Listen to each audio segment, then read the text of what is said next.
salam sehat. Saya Bayu Sakti, mahasiswa Magister Teknik Sistem Universitas Gadjah Mada. Video kali ini kita akan membahas pola pikir sistem dan penerapannya pada bidang profesional saya, yaitu sumber daya air yang saya geluti.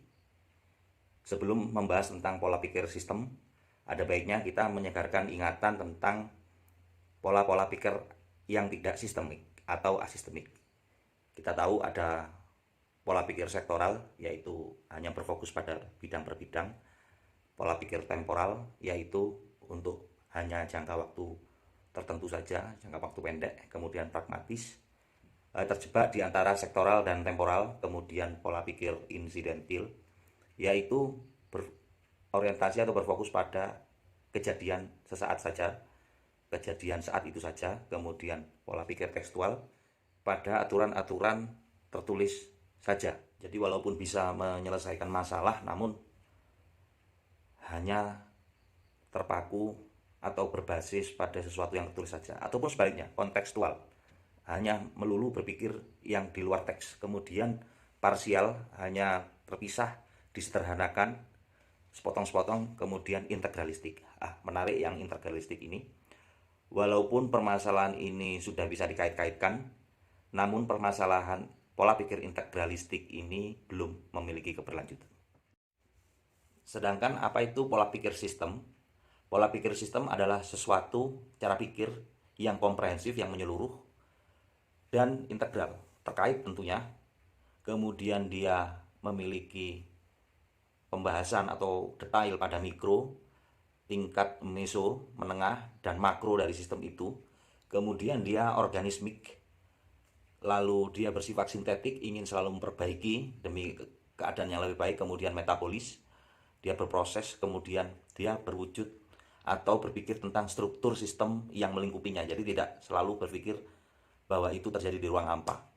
Apa itu struktur sistem yang melingkupinya? Yaitu termasuk elemen sistem, kemudian hubungan antar interelemen, kemudian metabolisme, kemudian ada tujuan, target di situ, ada kontrol, ada lingkup, dan ada lingkungan. Tentang sistem dan asistemik ini di bidang sumber daya air itu sangat menarik. Kita tahu tentang siklus hidrologi. Siklus hidrologi ini kalau kita lihat cara kelolanya sektoral, kalaupun integralistik, itu sulit dikatakan itu pengelolaan itu berlanjut.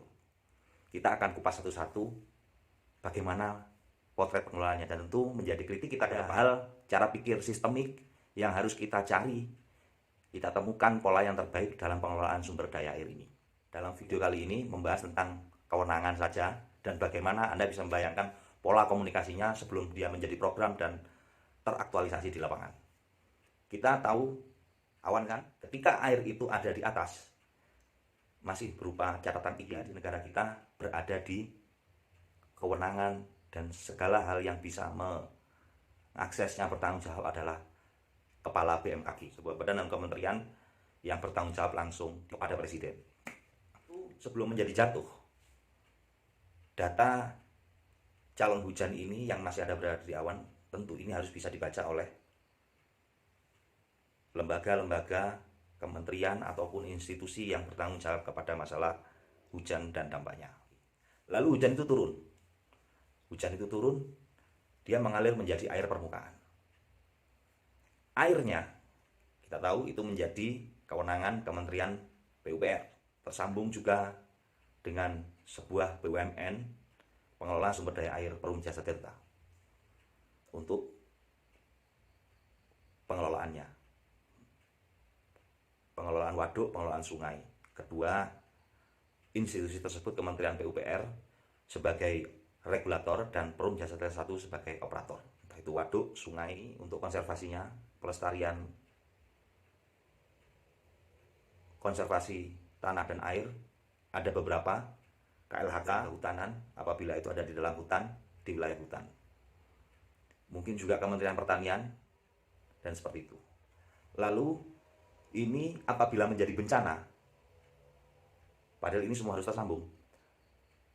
apabila menjadi bencana BNPB, dan di daerah-daerah menjadi BPBD, menjadi kewenangan BPBD. Ini air yang ada di permukaan saja. Lalu ada air yang masuk di dalam tanah. Ini kita tahu ada badan geologi di situ. Lalu untuk CAT, kami mengetahui bahwa itu menjadi kewenangan Kementerian ESDM dan Sumber Daya Mineral. Lalu izin pengeboran dan segala macamnya, pemanfaatan air bawah tanah, pemanfaatan CAT itu izinnya juga ada pada gubernur, atau mungkin bupati juga berhak mengeluarkan. Jadi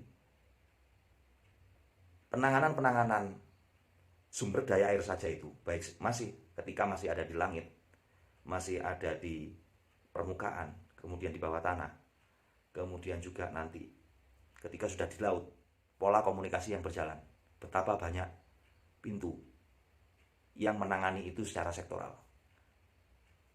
Kita ingin fokus, tidak ada masalah ketika kita berbicara mengenai fokus. Namun pertanyaannya, menghubungkan, mengorkestrasi kesemuanya itu, elemen-elemen yang bertanggung jawab pada pengelolaan sumber daya air ini, kita bisa membayangkan seperti apa komunikasinya, atau Anda punya pengalaman atau punya pengetahuan atau punya wawasan mengenai pola komunikasi. Setiap sistem atau subsistem itu ada residunya, ada sampahnya. Tetapi kalau itu terpisah-pisah, maka akan menjadi dampak negatif buat yang lain. Tetapi apabila itu bisa disambungkan, bisa jadi residu sampah subsistem air di aliran permukaan itu menjadi manfaat untuk subsistem sumber daya air di bawah tanah. Begitu juga residu subsistem sumber daya air di bawah tanah bisa menjadi manfaat untuk subsistem sumber daya air di atas langit, dan begitu seterusnya. Anda punya pengalaman, punya cerita, silahkan dibagikan kepada link komentar di bawah ini. Terima kasih. Mohon maaf, itu kritik kami. Sejarah kita renungkan supaya pengelolaan sumber daya air kita berkemajuan. Assalamualaikum warahmatullahi wabarakatuh.